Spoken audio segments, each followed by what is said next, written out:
Wonderful good day again, ladies and gentlemen. Commodity TV out of Munich, and we keep on continuing to talk about uranium.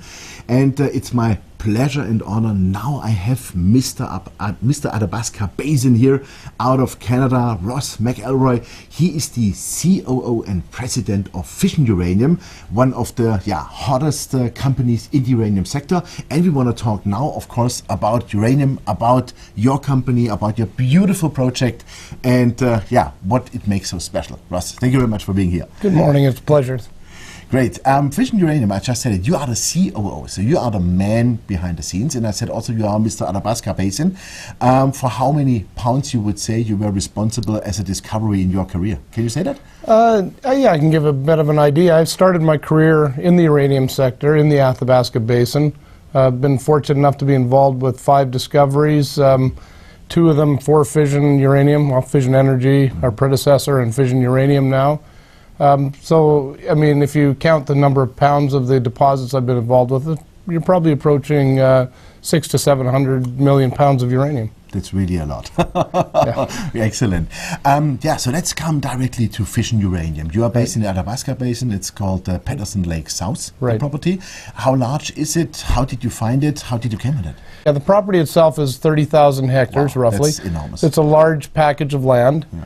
Where it's located is the Athabasca Basin on the southwestern side, so a very underexplored area of the basin. Still, obviously, just as prolific as any other part of the basin. What we're finding on that side is a brand new discovery made from drilling last November. So we're less than a year into this project already, and it's really showing signs of being an absolute world-class deposit.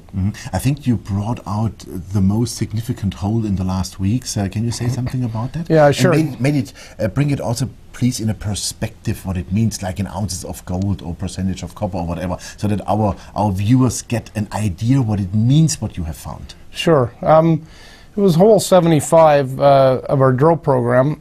The assays themselves, it boiled down to over 9% U3O8 over a width of 54.5 meters. Wow. That's extremely rich, even by the Athabasca Basin standards. In fact, in the public database that we're able to check the records on, it is the most significant hole. So in other words, the most uranium per volume of any hole that's available on record. Wow.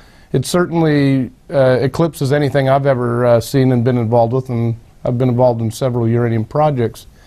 That grade, when you equate it to gold equivalents, you're looking at approximately 6 to 7 ounces per ton over that 54 meters. Now, there's a section in that hole that's about 21 meters of 21% uranium. Wow. The gold equivalent there is 16 ounces of gold over that 21 meters. There is not a hole out there in the gold sector that matches that. So I would say the equivalent of any commodity, this is probably one of the richest holes ever.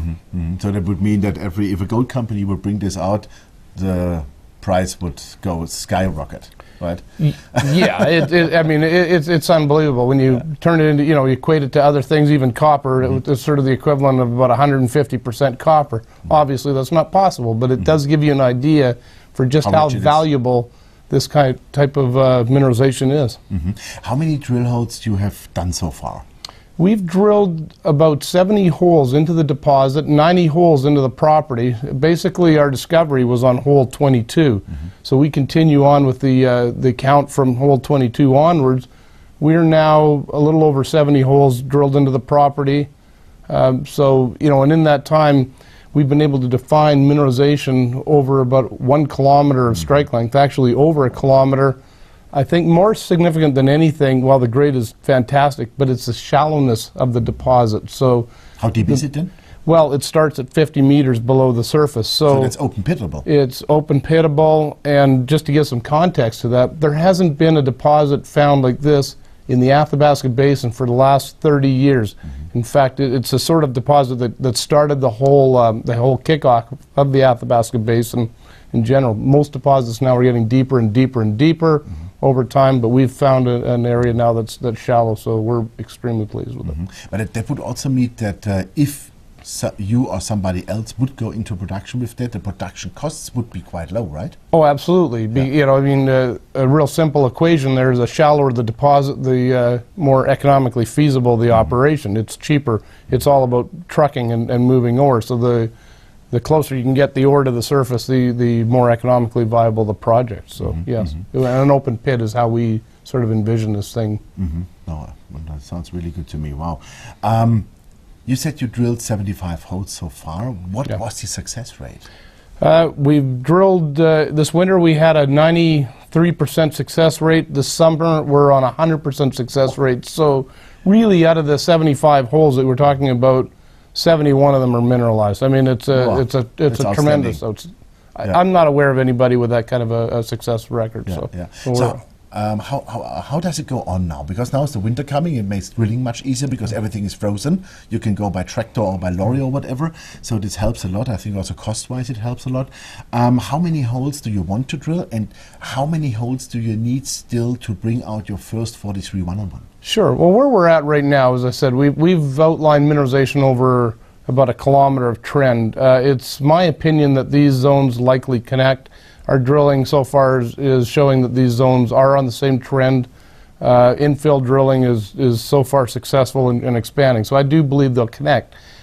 This winter's drilling is really designed to start building a resource on the deposit. So we'll have probably 4 or 5 drills in the wintertime working on the frozen lake. I mean, this is what you can do in this part of the world. The ice is 3 feet thick. So it's we can put heavy equipment out there. We'll drill at least 100 holes in there and try to define a resource. So we would expect to have a 43-101 resource estimate sometime next year, 2014.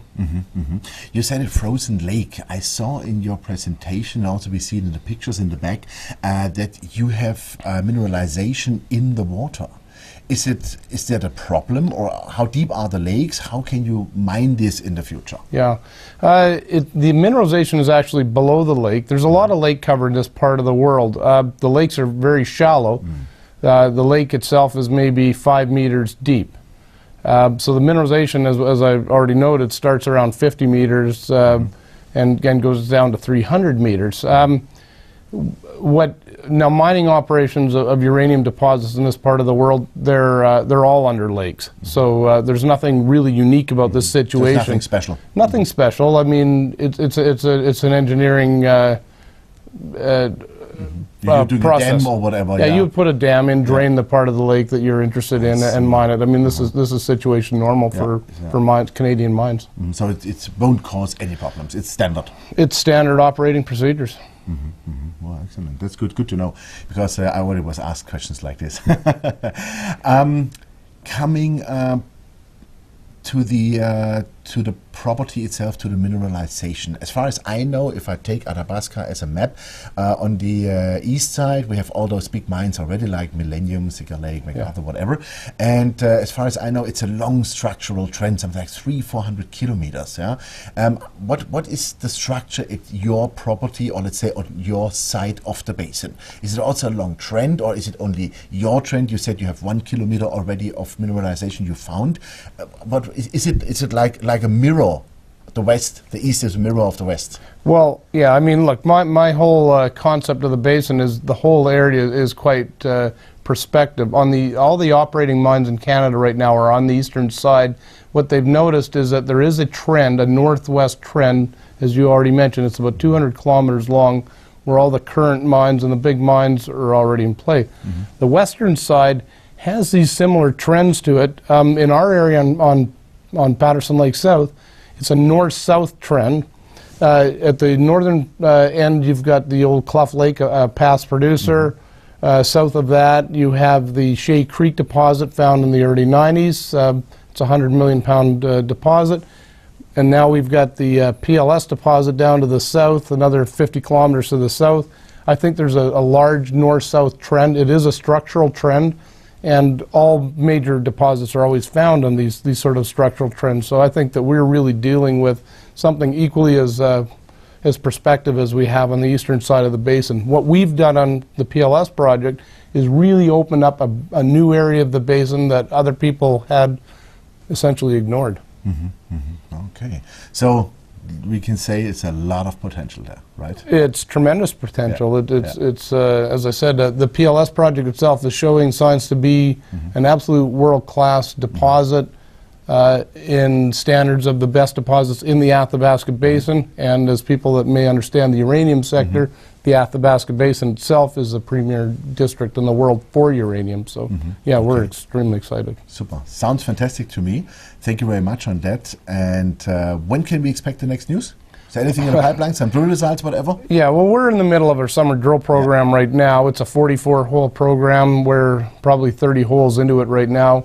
We have a constant flow of news. When we drill holes, we send out the radiometrics right away, followed up by assays. We're starting to see assays, as we already discussed, and hole 75 was the first hole that we've had assays for. So there's plenty of news, a flow of just the actual holes and mineralization as well as assays. That'll follow over the next 2 months. And then, of course, we'll follow up with plans for the winter program, a very large, aggressive winter program. Wonderful. So we look forward on the news. Thank you very much for being here. It's a pleasure. I'm glad we had the opportunity. Yeah. Thank you. Me too. And I wish you all the best. And please drill it out and show us the uranium. We need it.